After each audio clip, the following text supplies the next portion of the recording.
প্রশাসনের সাথে বসেছিল, তারা 48 ঘন্টা আলটিমেটাম দিয়েছিল। আমি সেই মিটিংয়ে উপস্থিত ছিলাম। আমি পুলিশ প্রশাসনের কাছে দুই একটা প্রশ্ন করেছি এবং ঘটনার প্রত্যক্ষদর্শী সাম্যর যে দুই বন্ধু ছিল তারাও প্রশ্ন করেছে। ঘটনার সময় দুইজনকে সাধারণ জনগণ গ্রেপ্তার করেছিল, গ্রেপ্তার করে পুলিশের হাতে দিয়েছিল। কিন্তু আমরা জানতে পারি ঘটনা ঘটার 4 ঘন্টা পরে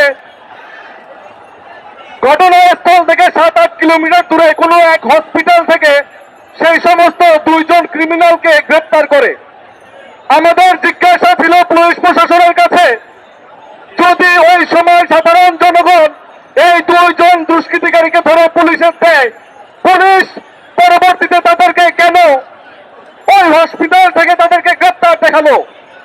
এইখানে প্রত্যক্ষদর্শীর বয়ানে বলা হয়েছে পুলিশ ইচ্ছাকৃতভাবে তাদেরকে ছেড়ে দেয়। ঘটনাস্থলে তাদেরকে দুইজনকে যাদেরকে গ্রেপ্তার করা হয়েছিল, সাধারণ জনগণ যাদেরকে গ্রেপ্তার করেছিল তাদেরকে ছেড়ে দেয়।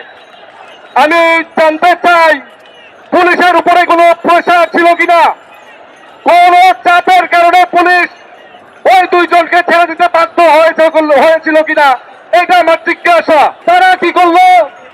গভীর রাত্রে দুইজনকে গ্রেপ্তারের পুরস্কার স্বরূপ সরকার তাদেরকে 1 লক্ষ টাকা উপহার হিসেবে প্রদান করেছে। আমি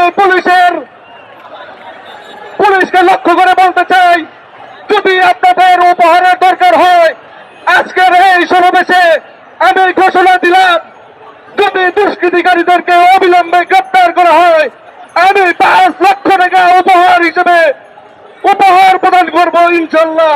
বেশ কিছুদিন আগে থেকেই সাম্য যেই হলে অবস্থান করে, সেই হলে বিভিন্ন রাজনৈতিক দলগুলোর মধ্যে টানাপোড়েন চলছিল।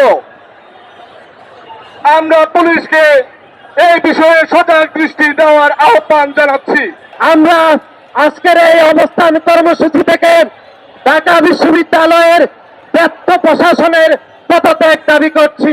যদি সাম্য হত্যার বিচার যদি আমরা অচিরে না পাই, যদি প্রকৃত খুনিরা এই প্রশাসন ধরতে না পারে এবং যদি সুষ্ঠু তদন্তে কোনো গাফিলতি পাই, অনতি বিলম্বে যদি খুনিদের মিডিয়ার সামনে হাজির করা না হয়, ছাত্রদল ঘোষণা দিচ্ছে অতি শীঘ্রই আমরা আরো বৃহৎ কর্মসূচিতে যাব এবং সেই কর্মসূচি যতক্ষণ আমাদের দাবি আদায় না হবে ততক্ষণ ছাত্রদল রাজপথে থাকবে।